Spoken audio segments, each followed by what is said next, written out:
치매가 이제 여러 가지 병을 이렇게 묶어놓은 거잖아요. 네, 하나의 예, 현상인데 예. 가장 많은 게 이제 알츠하이머형 치매라고 그렇죠. 해서 예. 이 알츠하이머형 치매는 원인이 뭘까요? 알츠하이머 치매의 원인은 사실은 아직 모르지만요. 이제 지금까지 알려진 바에 의한 가장 앞쪽에 생기는 게 뭐냐라고 한다면 아밀로이드 베타라는 단백질이 뇌에 쌓이는 겁니다. 그걸 이제 원인이라고 지금 생각하고 있고요. 아밀로이드라는 단백질이 뇌에 쌓인다고 다 그럼 치매로 진행되느냐? 이제 그렇지 않다라는 것도 밝혀졌기 때문에 이게 진짜 원인이 아니냐 좀 논란이 많지만 지금까지 밝혀진 바로는 단백질이 쌓이는 문제가 원인이다. 이렇게 정리해서 말씀드릴 수 있겠습니다. 왜 쌓이는지는 모르지만 그게 이제 독성 단백질이라고 그렇죠. 해서 아밀로이드가 뇌세포를 파괴한다고 하는 건데 그렇죠. 이게 이제 가설이라는 말씀이 가설이죠, 아직은. 아밀로이드가 없어도 치매가 오는 분이 있고 약으로 아밀로이드를 없애도 증상이 안 좋아지는 경우도 있고 맞습니다. 그래도 지금 가장 강력한 가설은 아밀로이드 아밀로이드 가설입니다. 자, 우리가 알츠하이머형 치매가 제일 많지만 뇌졸중이 여러 번 와서 미세한 뇌혈관 장애로 인해서 이제 뇌가 반복적으로 손상이 되면 오는 혈관성 치매도 있죠. 그렇죠. 예전에는 이제 지금보다 혈관성 치매가 좀 더 심했습니다. 지금은 전 국민 이제 건강검진을 하기 때문에 내가 혈압이 높다, 뭐 혈당이 높다 이런 것들을 미리 알게 돼서 관리가 되기 때문에 이런 말씀하신 것처럼 반복적인 작은 뇌졸중을 경험하는 그런 케이스들이 줄어들고 있고요. 예전에는 건강한 어르신들이 이제 겉으로는 신체적으로 되게 건강해 보이는데 혈압은 높은 상태로 계속 몇십 년을 지내시고 이러다 보니까 뇌혈관이 약해지면서 조금 뇌혈관이 터지고 뭐 막히고 조금 막히고 이런 게 누적되다 보면 이제 치매가 오는 게 혈관성 치매인데 예전엔 그런 치매가 상당히 많았죠.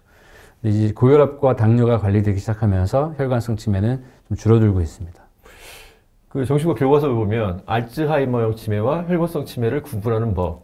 이게 족보였는데 실제로 임상 현장에서 보면 좀 다른가요? 이게 알츠하이머 치매는 완만한 경사에서 이렇게 흘러내리듯이 조금씩 나빠지고 혈관성 치매는 말씀하신 것처럼 이제 뇌졸중을 겪다 보니까 언제 한번 조금 안 좋아졌는데 그런가 보다 좀 괜찮아지다가 또 나빠지고 쌓이면서 계단형 이렇게 얘기하는데요.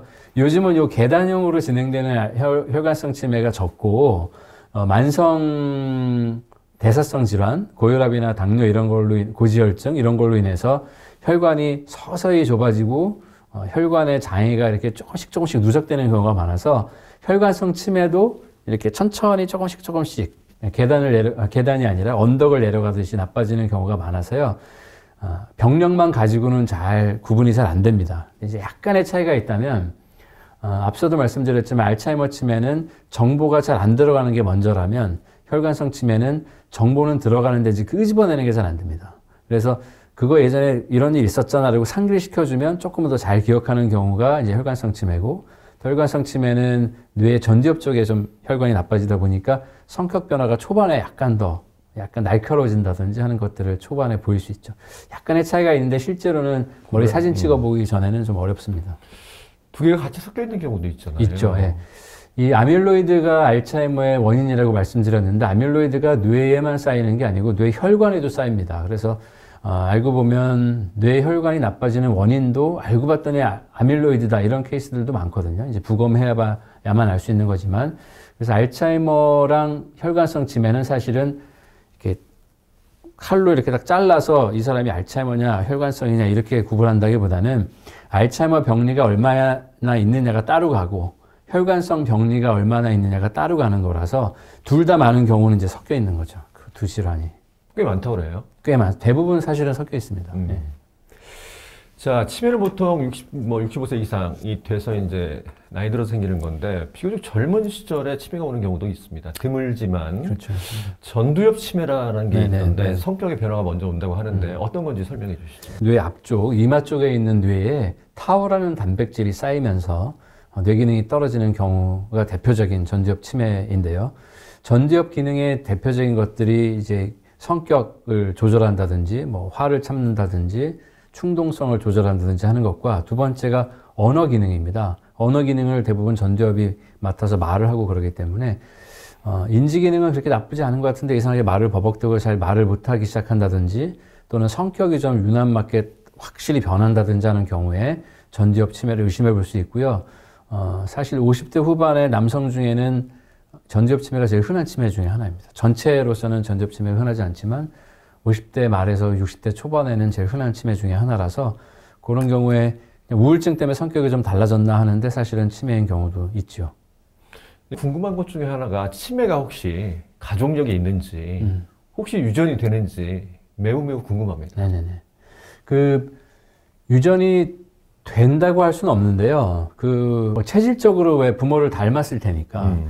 예를 들면 우리 부모님은 아주 오래 사셨기 때문에 말년에 치매가 오셨었어. 이러면 나도 오래 살고 치매가 올 가능성이 좀 높다고 할 수 있죠. 그다음에 뭐 상대적으로 다른 데보다 뇌의 노화가 좀 더 빠른 그런 체질을 닮았을 수도 있고요. 그렇기 때문에 조사해 보면 당연히 가족력이 있는 경우에 요 치매 유병률이 좀 높아지는데 부모님이 치매가 있다고 해서 나도 치매에 걸릴 거야 라고 생각할 필요는 전혀 없습니다. 게다가 중장년 세대의 부모님들 그 시대에는 아까 말씀드렸던 것처럼 뭐 혈압, 당뇨 이런 게 조절이 안 되면서 치매가 온 분들이 많았기 때문에 가족력과 상관없이 그냥 치매가 왔을 가능성도 있어서 전혀 가족들이 그것 때문에 막 미리 걱정하고 이럴 필요는 없고요. 그냥 관리 잘 하고 문제가 좀 있다 싶을 때 빨리 검사 받고 이런 정도로 하면 되는데 어떤 분들은 그것 때문에 막 젊었을 때부터 40대부터 막 계속 걱정하고 뭐 이런 분들이 있거든요. 그거는 전혀 걱정 많이 하면 오히려 더 뇌 기능이 안 좋으니까요. 그렇죠. 전혀 좋은 방법은 아니죠. 근데 이제 시중에 치매 유전자 검사라고 해서 치매 발병을 미리 알 수 있다라는 검사법이 있던데 네네. 실제로 이게 치매를 예측할 수 있나요? 아니, 예측할 수 없습니다. 왜냐하면 예를 들면 이제 뭐 담배를 피면 치매 위험성이 높아진다. 그럼 옆에 제 친구가 담배를 필 때 너는 담배 피니까 치매 걸리겠구나 이렇게 생각하지 않잖아요. 그렇죠. 네. 담배 피면 치매 위험성 높아진다는데 좀 끊어 이렇게 말할 수는 있어도 그런 것처럼 그 유전자 검사에서 뭐가 나온다고 해서 치매가 생기는 건 아니고요. 위험성이 좀 더 높아진다는 뜻이거든요. 근데 이제 치매 위험성이 좀 높아지는 걸 유전자 검사를 통해서 굳이 미리 아는 거는 큰 의미가 없고 그거가 위험성이 만약에 높은 거라면 뭐 금연을 한다든지 금주를 한다든지 해서 다른 운동을 열심히 한다든지 해서 다른 면에서 그 위험성을 더 낮추는 거를 하면 이렇게 취소 한쪽이 이렇게 보상이 되잖아요. 네. 그런 방식으로 이제 해야 되는데 잘못하면 이게 유전자 검사라는 게 마치 운명적으로 딱 정해진 문제인 것처럼 생각을 할 수가 있어서 이 유전자 검사가 마치 미래를 확진하는 것처럼 그렇게 오인되면 안 되는데 그 부분을 명확하게 말씀드리고 싶습니다. 제 상식으로는 치매 유전자라는 게 여러 개가 있고 네. 이게 상호작용에 의해서 이제 네. 발병할 텐데 네네. 뭐 치매 유전자 검사라고 해봤자 몇 개 안 되잖아요. 그럼요. 아포이4밖에 없습니다. 네. 아포이4라는 거가 지금 이제 시중에서 할 수 있는 검사들 중에 하나고 병원에서도 이제 리스크를 알기 위해서 하기도 하는데요. 그거는 그야말로 좀 리스크가 높은지를 알기 위한 거고 그런 것들이 의사들한테는 어떤 도움을 주냐면 다른 종류의 치매인지 알츠하이머인지가 좀 구분이 어려울 때 있을 거 아니에요. 그럴 때 조금이라도 거기서 유전자가 나오면 아무래도 지금 치매 증상이 있는 분으로서 이 유전자가 있으면 다른 치매보다는 알츠하이머 위험성이 더 높겠지라는 걸 판단하는 데 쓰이는 거지 젊은 사람한테 검사해서 이제 이 사람은 앞으로 치매가 올 거니까 미리 뭐 치료해야 된다. 그런 유전자는 전혀 아닙니다.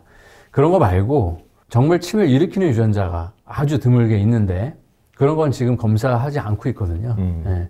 그런 경우에는 이제 그 가족 중에 좀 아주 이른 나이에 치매가 온 경우에 그거는 발병 유전자라고 합니다. 좀 전에 아포이 이런 거는 위험성을 높이는 유전자일 뿐인 거고 발병 유전자, 병을 진짜 일으키는 유전자 돌연변이가 있을 수 있는데 그런 경우는 아직까지는 검사를 하지 않고 있습니다. 왜냐하면 미리 알아도 이제 뭔가 해줄 수 있는 게 없기 때문에.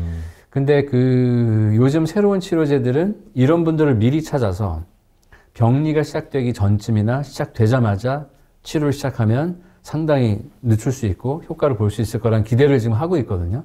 앞으로는 아마 이제 그런 검사들을 해서 미리 찾아내고 치료하는 그런 것들이 시작될 가능성이 있는데요. 지금 그런 거는 연구로서만 진행되고 있습니다.